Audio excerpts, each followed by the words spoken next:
partir du verset 1er.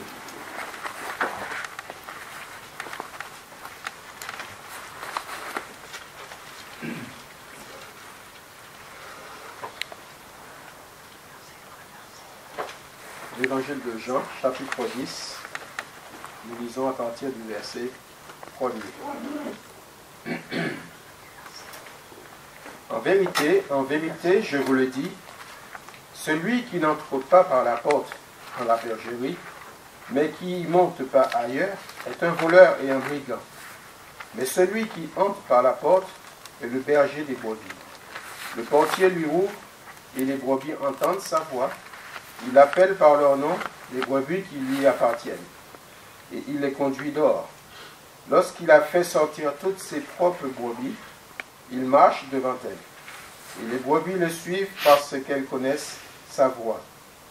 Elles ne suivront point un étranger, mais elles fuiront loin de lui, parce qu'ils ne connaissent pas la voix des étrangers. Jésus leur dit cette parabole, mais ils ne comprirent pas de quoi il leur parlait.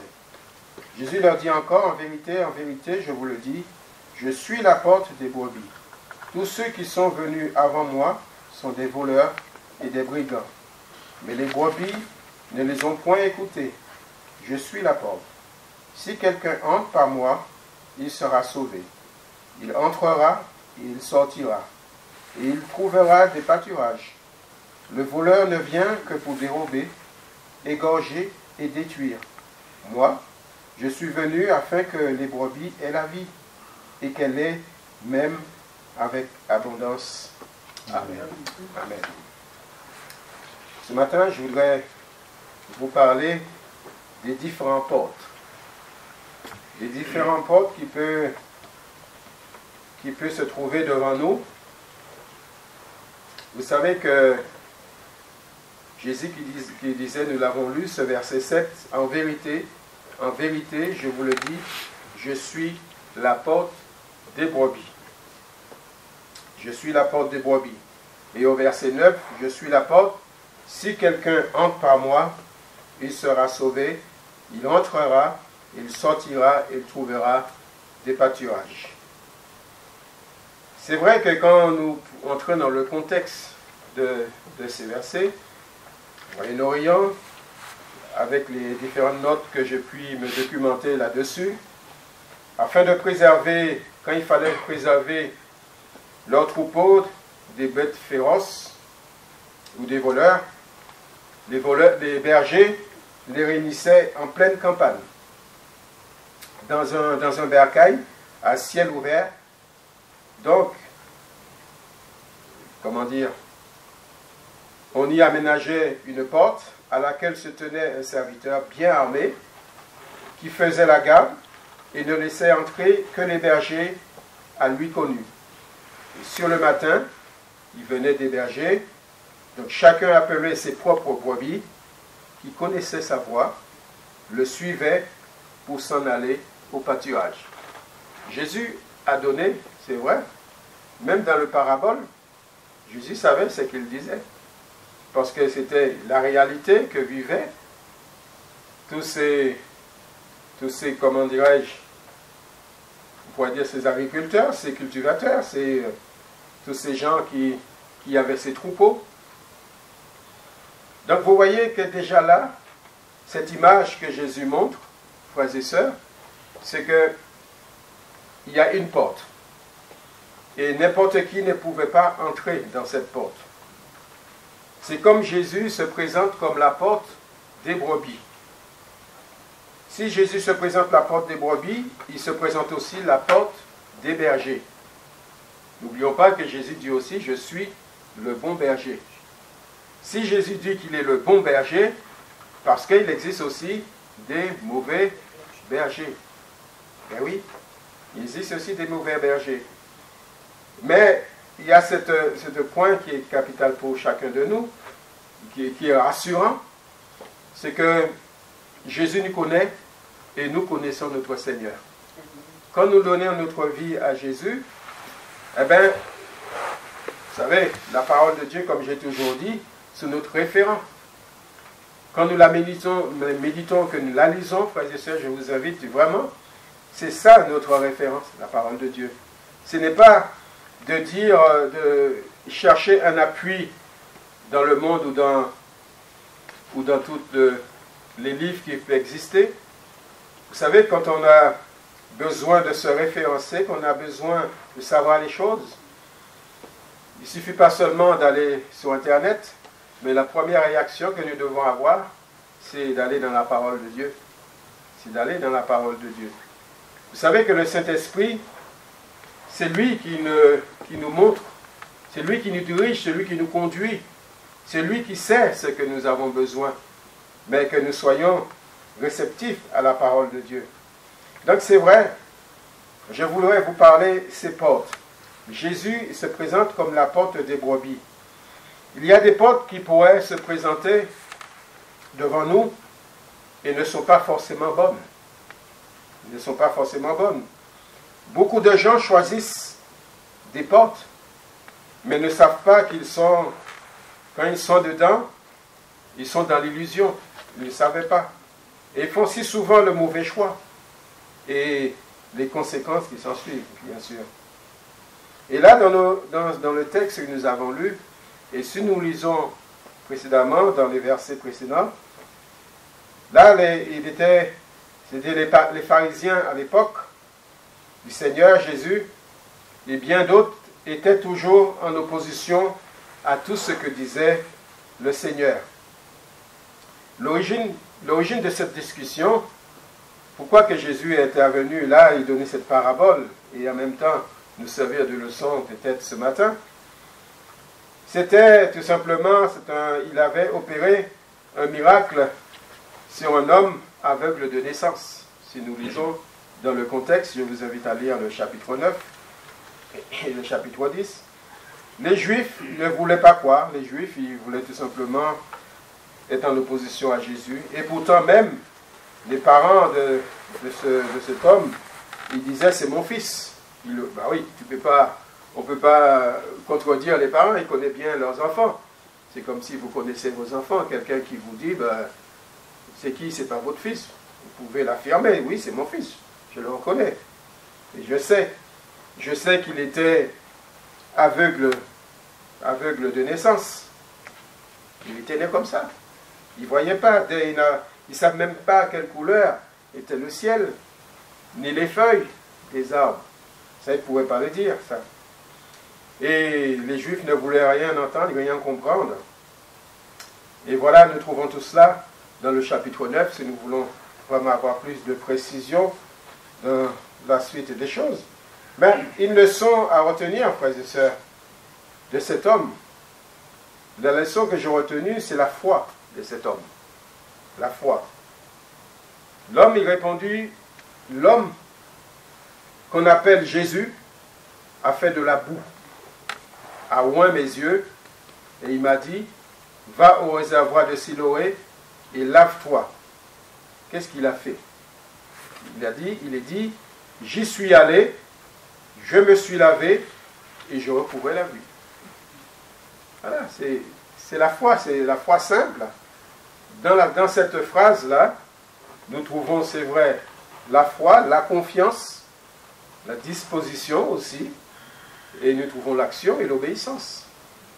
Et l'obéissance. C'est ça qui permet justement de s'accomplir le miracle dans le corps de cet homme. Mais vous savez, les hommes religieux, dans leur temps, eh bien, eux ne regardent pas, pour eux, ils sont bien, comment dirais-je, bien organisés, bien planifiés sur les choses. Mais vous savez, avec Dieu, il n'y a pas de planification. Hein. Si Dieu veut intervenir ce matin au milieu de vous, si vous êtes malade, Dieu est capable de vous guérir ce matin. Amen. Dans une réunion, dans un culte, ou dans une réunion de prière ou d'évangélisation ou autre. Le Seigneur n'a pas, c'est nous les hommes qui a institué, qui a dit, voilà, les choses sont comme ça. Nous planifions les choses. Parce que c'est vrai qu'il faut d'un côté un minimum de planification, mais pas trop quand même. Parce que laisser la place au Saint-Esprit. Vous savez que si le Saint-Esprit veut que nous restions un petit peu plus longtemps. Nous resterons un petit peu plus longtemps. D'ailleurs, nous n'allons même pas remarquer. Parce que nous sentirons bien. Ça vous est jamais arrivé d'être dans une réunion de prière ou autre, de louer le Seigneur, de le prier. Et puis à un moment donné, vous regardez votre montre, il est déjà cette heure-là. Eh oui, nous ne le voyons pas. Nous sommes dans une dimension, nous sommes dans un cadre, l'amour, la puissance de Jésus était là. Et nous ne voyons pas le temps passer avec Jésus. Oui, pour le salut, le ciel et la perdition. Pour le salut, c'est le ciel. Et la perdition, c'est l'enfer. Ça, c'est une porte, une grande porte. Il y a deux portes qui se présentent là. Il y a deux portes qui se présentent devant nous. Il y en a une qu'il ne faudra pas rater, qui est mentionnée dans ce verset qui suit. Jésus qui disait lui-même dans Matthieu 7, verset 13, « Entrez par la porte étroite. » Entrez par la porte étroite, car l'âge, ça c'est la deuxième porte, et la porte espacieuse est le chemin qui mène à la perdition. Il est même ajouté, il y en a beaucoup qui rentrent par là. Alors c'est vrai, les incrédules, les gens du monde, ouais, mais pourquoi il a mis la plus grande porte pour ceux qui vont le manger, qui vont le prendre, et la petite porte? Vous savez que même si c'était l'inverse, l'homme et le péché règnent dans ce monde. Ce n'est pas la question que la porte est petite ou grande, mais tout simplement ce qui se trouve dedans. Ce qui se trouve dedans. C'est le contenu. Ici, Jésus se propose comme la porte des brebis et des bergers. C'est vrai, quand nous lisons ça, il n'y a pas de contradiction à ce que Jésus se présente, à la fois comme la porte et comme le berger. Il est la porte par laquelle seuls les bergers et les brebis entrent dans le bercail du royaume de Dieu. Et dans ce royaume, il y a ce conducteur suprême, c'est Jésus. C'est le conducteur qui suprême des uns des autres. Et il nous a dit, c'est vrai que Jésus est les bergers des bergers. Jésus est les bergers des bergers. Il est berger aussi des brebis. Et spirituellement, si nous voulons concentrer sur ce que nous avons dit, nous pouvons dire que Jésus est notre bon berger et nous sommes ses brebis. Amen. Jésus, lui, il est le bon berger et nous sommes ses brebis. Si ce que je vous ai dit, c'est que Jésus garde ses brebis, il protège son brebis. Il y a cet enclos, comme nous disait, et que nous connaissons la voix du maître. Nous ne pouvons pas nous tromper. Et le maître, il nous connaît. Il connaît ses brebis. D'ailleurs, que les bergers, quand ils entraient, n'importe quel berger qui venait chercher leurs brebis pour mener au pâturage, rien que de parler, les brebis reconnaissent la voix du berger. Et il les suit, il sort chaque brebis sort avec son berger pour aller au pâturage.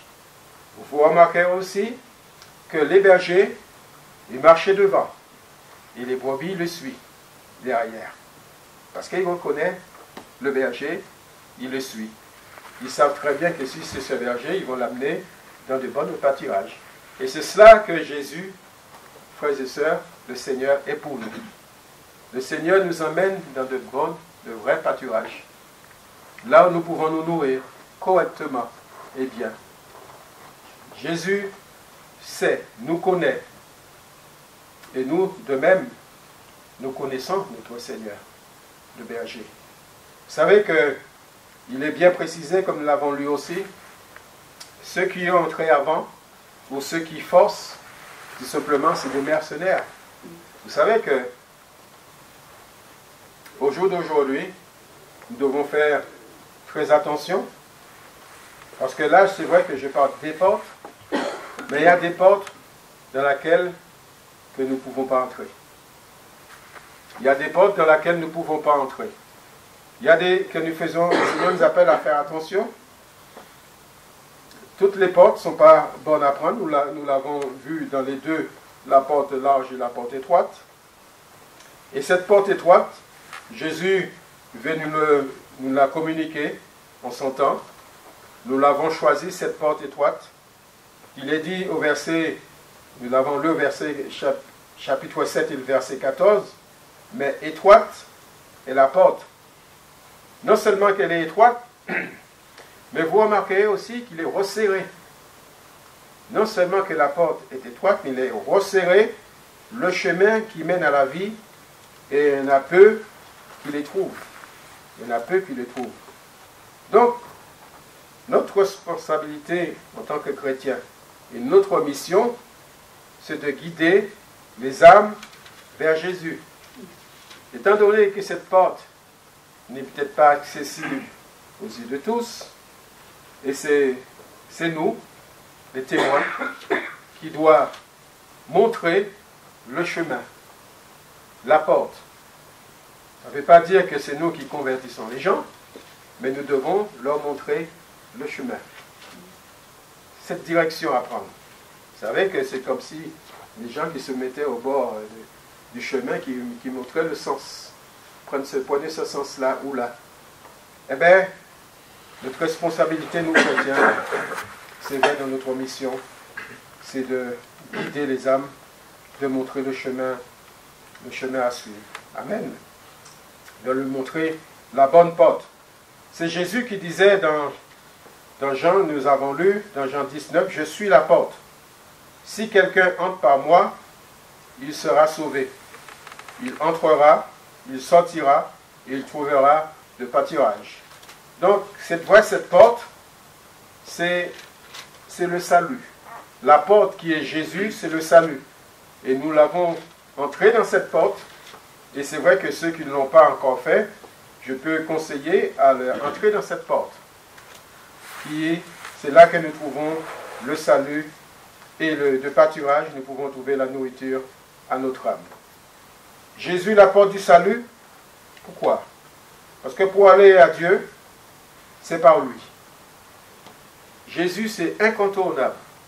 Il n'y en a pas d'autre homme, d'autres moyens pour aller au ciel, pour être sauvé. Tout ce que vous allez entendre, plus ou moins que le monde ou les religions vont vous apporter, il n'y a pas d'autre moyen pour aller au ciel que par Jésus. Nul ne vient au Père que par moi. Il est la porte pour ce qui concerne le salut, le seul moyen pour être sauvé. Ça, nous le savons, frères et sœurs. Amen, nous l'avons fait, cette expérience, nous le savons. Et c'est vrai que nous devons la communiquer aussi aux âmes que nous pouvons côtoyer. Le seul moyen pour aller au ciel, c'est Jésus. C'est pour cela que les âmes, les inconvertis, il faut qu'ils connaissent Jésus. Nous n'avons pas à les amener vers l'étiquette, vers tout ce que vous voulez, une église parce que nous désirons qu'il soit avec nous, parce que pour l'entourer déjà au début, oui, mais c'est vers Jésus. C'est vers Jésus que nous voulons diriger les âmes. C'est Jésus seul. Amen. Mais pas avec une étiquette. Vous savez, il y a beaucoup d'étiquettes dans notre époque, de lieux, d'endroits, au nom de Jésus, au nom de Dieu. Et oui.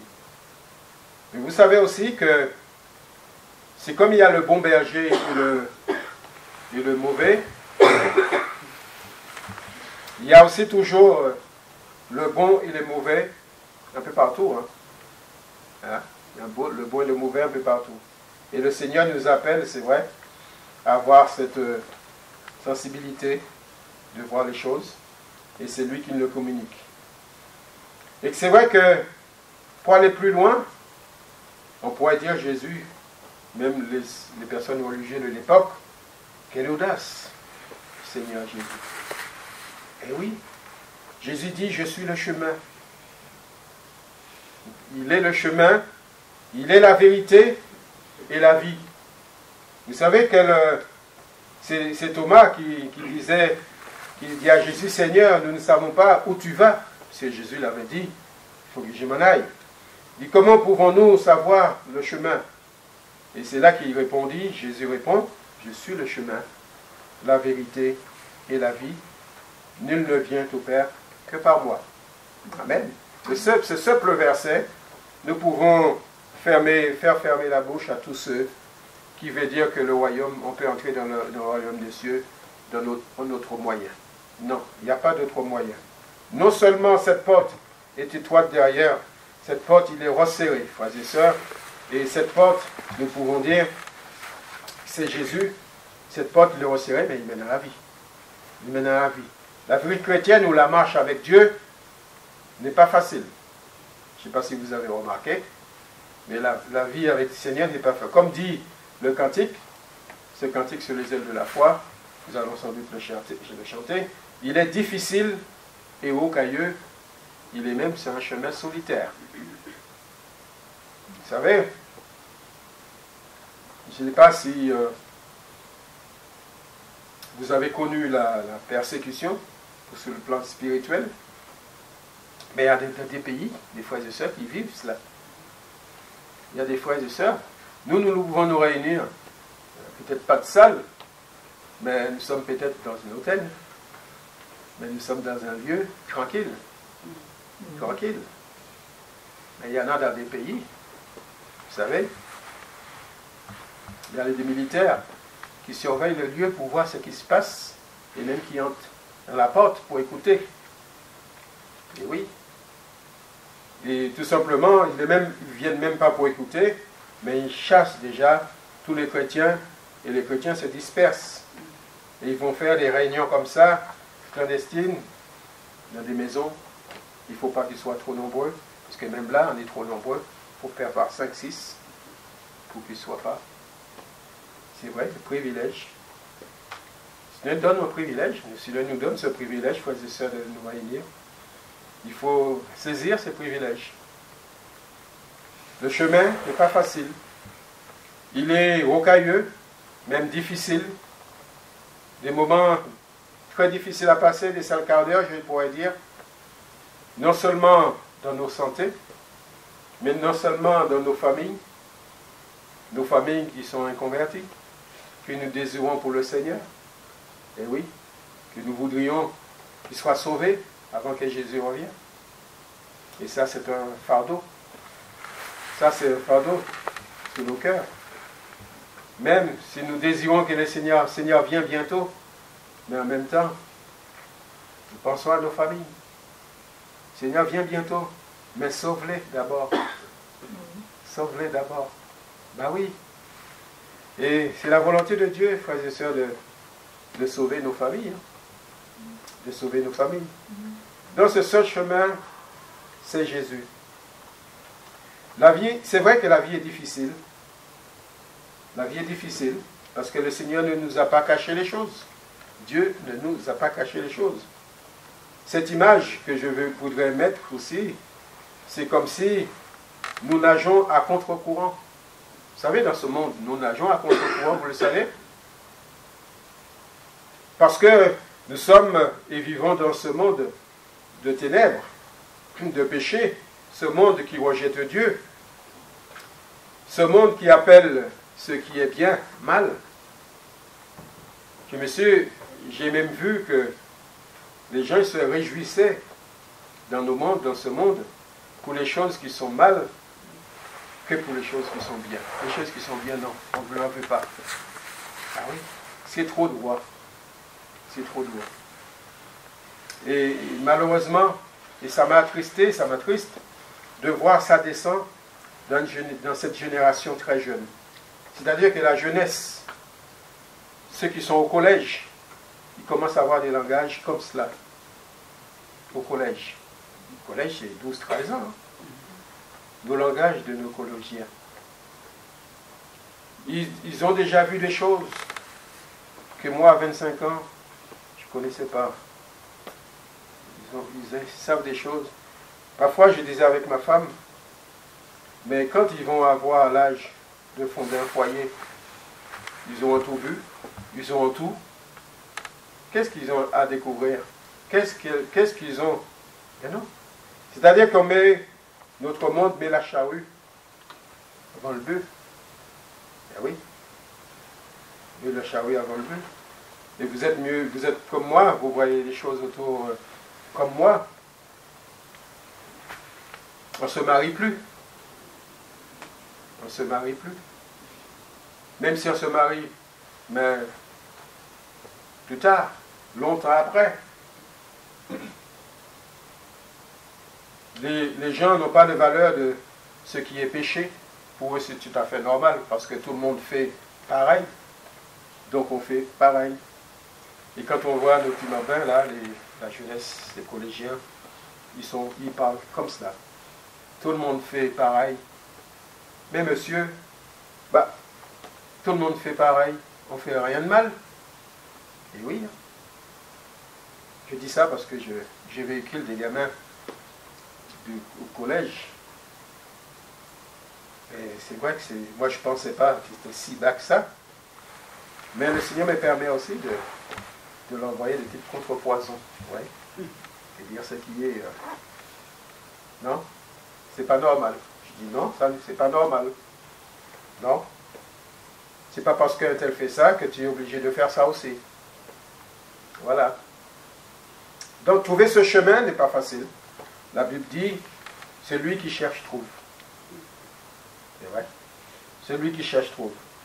Et les mêmes dieux qui disaient à travers de Jérémie 29, 14, je me laisserai trouver par vous. Et Dieu se laisse trouver par vous, dit l'Éternel. Car quiconque demande, reçoit, et celui qui cherche trouve, et l'on ouvre à celui qui frappe. Nous trouvons ça dans Matthieu 7, verset 5. Vous savez que Jésus, il a inauguré le chemin que nous disons, que je dis que c'est resserré. Jésus l'a inauguré, ce chemin, frères et sœurs, pour nous. Et ce chemin, il est sûr. Si Jésus a inauguré ce chemin, et là, nous savons, là que nous allons y aller, c'est sûr. Jésus nous l'a dit, il le dit dans sa parole. Ce n'est pas des paroles en l'air, ce n'est pas des paroles que nous entendons. Mais c'est vrai. Qu'il dit que Jésus a dit qu'il va partir. À ses disciples, il le disait, il va partir se préparer cette place. Et quand cette place sera prête, il reviendra. Ça c'est valable pour nous aussi, pour nous chrétiens aussi. Dans cette génération, Jésus reviendra nous chercher. Amen. Donc Jésus a inauguré ce chemin. Et nous trouvons ça dans Hébreux chapitre 10, verset 19. Ainsi donc, frères, puisque nous avons au moyen du sang de Jésus, une libre entrée dans le sanctuaire. Et il est dit aussi dans Hébreux 20, dans Hébreux 10, 20, par la route nouvelle et vivante qu'il a inaugurée pour nous au travers du voile, c'est-à-dire de sa chair. Jésus, c'est le seul qui a inauguré le chemin de la vie éternelle. Par sa mort et aussi par sa résurrection. C'est le seul. Vous savez, frères et sœurs, il y a d'autres chemins que je pourrais parler. D'autres portes qui des chemins qui défilent derrière, que je pourrais encore vous parler. Mais que je vais avancer un petit peu. Vous savez qu'il y a une porte que j'ai désiré aussi vous parler. Vous savez que notre corps, notre cœur, c'est une porte. Notre cœur, c'est une porte. Et oui.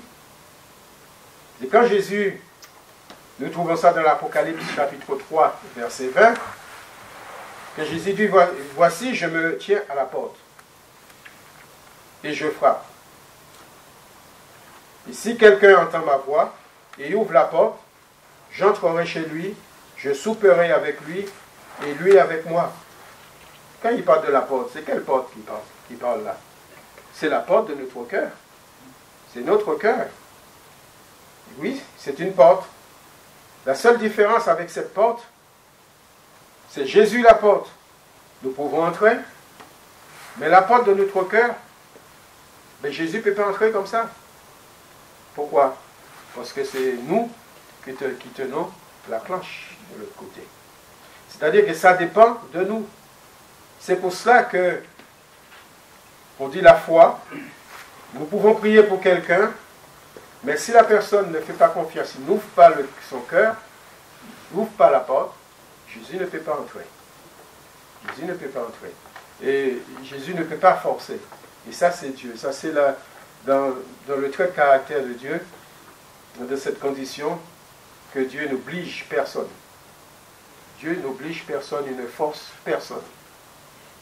Dieu se propose, il demande, et puis même pour nous chrétiens, frères et sœurs, nous pouvons ouvrir notre cœur à Jésus, à Dieu, ou nous devons fermer. Il y a des gens qui parfois, et on a l'impression qu'ils viennent avec leur fardeau, mais qui ne se déchargent pas. Ils restent dans cette salle, dans la salle avec le chargeau, le fardeau sur l'épaule. Et après, quand la réunion est finie, ils repartent avec le fardeau.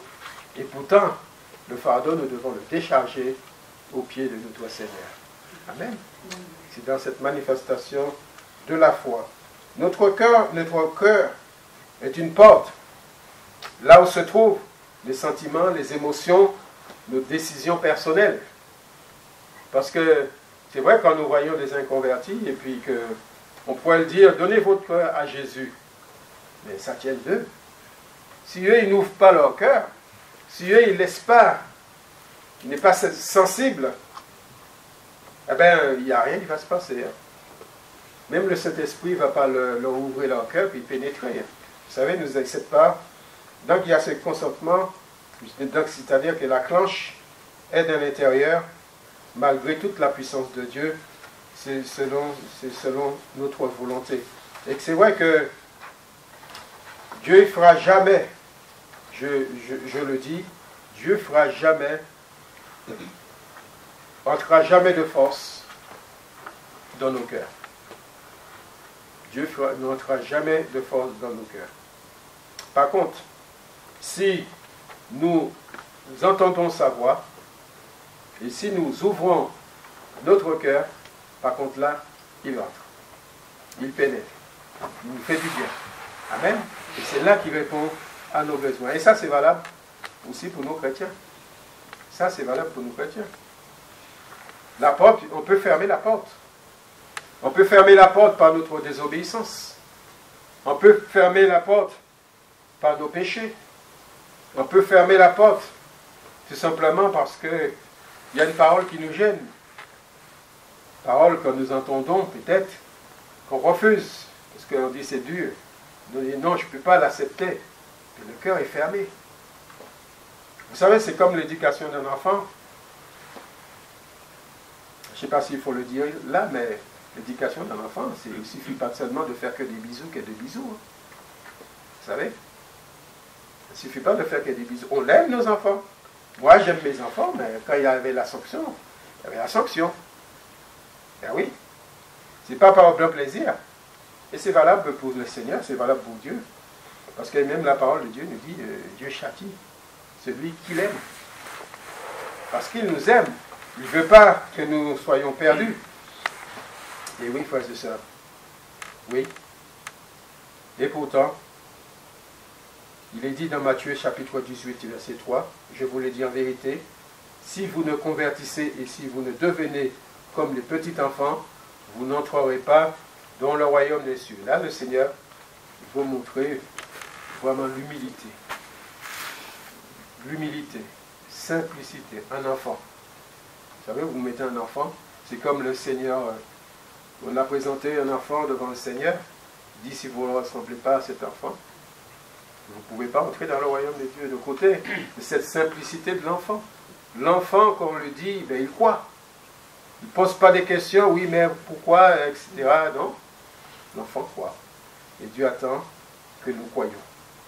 La foi en Jésus permet de communiquer la vie, permet de communiquer la repentance, le pardon. L'acceptation doit venir de nous. Un cœur endurci, c'est une porte fermée. C'est une porte fermée à Jésus. Vous savez que quand Dieu endurcit, je c'est venu à l'esprit, endurcir le cœur de Pharaon. Là, c'était tout simplement exceptionnel parce que Dieu voulait démontrer sa puissance à son peuple, au peuple égyptien. Mais quand le cœur est endurci, il est fermé, quoi. Vous pouvez dire tout ce que vous voulez, hein, c'est fermé. Et oui. Donc, vous voyez, frères et sœurs, il y a des portes. Et notre cœur, c'est une porte. C'est la porte du cœur, mais c'est selon notre volonté. Si nous laissons le Seigneur faire, alors le Seigneur va agir. Il va faire ce qu'il doit faire. Mais si nous n'ouvrons pas cette porte, mais le Seigneur ne fera rien. Dieu fera rien. L'ennemi de nos âmes fait tout pour empêcher les hommes de se tourner vers Dieu. Tout pour empêcher que les âmes tournent. C'est pour cela, dans nos réunions d'évangélisation, eh bien, même avant une réunion d'évangélisation, nous nous réunissions, il y a un combat. Il y a un combat. Dans la prière, c'est vrai, c'est les soldats, c'est nous les soldats, nous sommes venus pour combattre. C'est le bon combat de la foi. Mais dans la réunion d'évangélisation, il y a déjà là un combat. Parce que nous ne savons pas qui va franchir la salle, la porte de la salle d'une église. Et nous savons que les âmes y viennent. Les âmes y viennent, peut-être que quand vous avez déjà invité une âme, mais nous ne savons pas. Il n'y a que le Saint-Esprit qui sait toutes choses.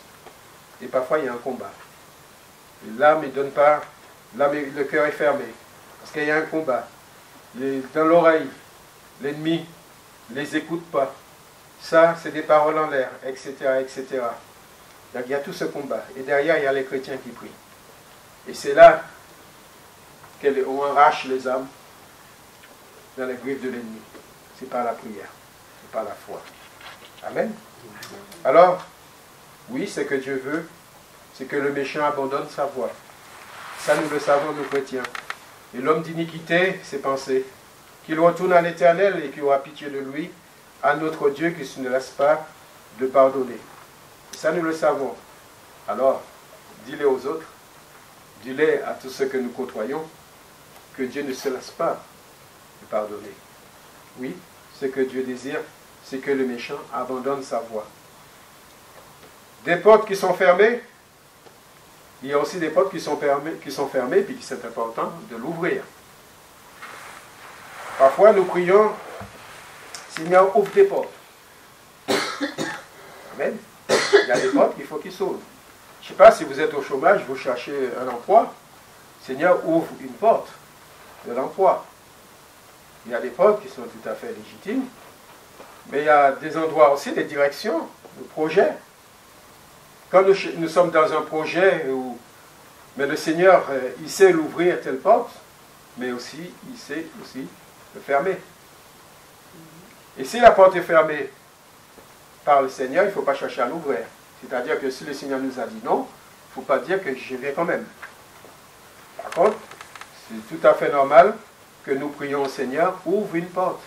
Seigneur, priez en même temps, comme il le dit pour nous, que Dieu nous ouvre une porte pour la parole. C'est un homme de Dieu qui le disait, afin que je puisse annoncer le mystère de Christ, à cause duquel je suis emprisonné. Il est question de l'apôtre Paul.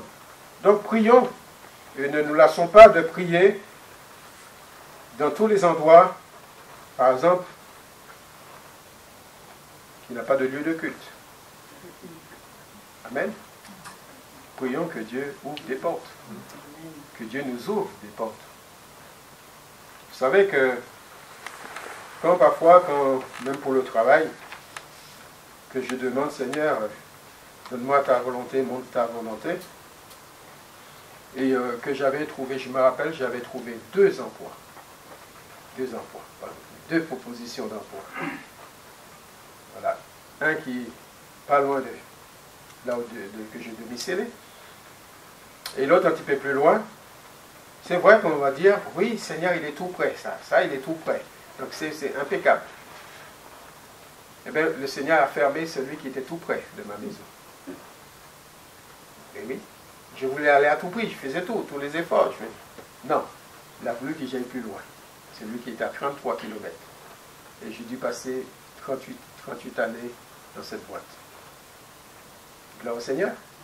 Parce qu'il avait ouvert. Il avait ouvert. Mais je ne comprenais pas, vous savez. Je commençais à dire, Seigneur, oh c'est loin. Allez, le carburant, je vais être fatigué. Et pourtant, les années sont passées, je suis toujours là. On n'est pas mort.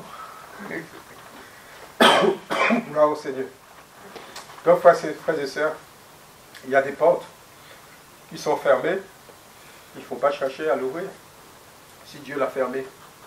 Par contre, quand les portes sont ouvertes, il faut y aller. Quand une porte est ouverte, il faut y aller. Que ce soit dans nos projets, que ce soit la jeunesse, parfois, que je disais, on prie que le Seigneur ouvre des portes. Et oui, il y en a qui cherchent de former un couple, un foyer. Et voilà, tout ça fait partie du projet des jeunes. Mais quand le Seigneur ouvre la porte, si la porte est ouverte, qu'est-ce que tu attends? Il faut y aller. Par contre, si la porte est fermée, ne cherche pas à l'ouvrir. Que Dieu soit béni. Oui, Seigneur, merci pour ta parole.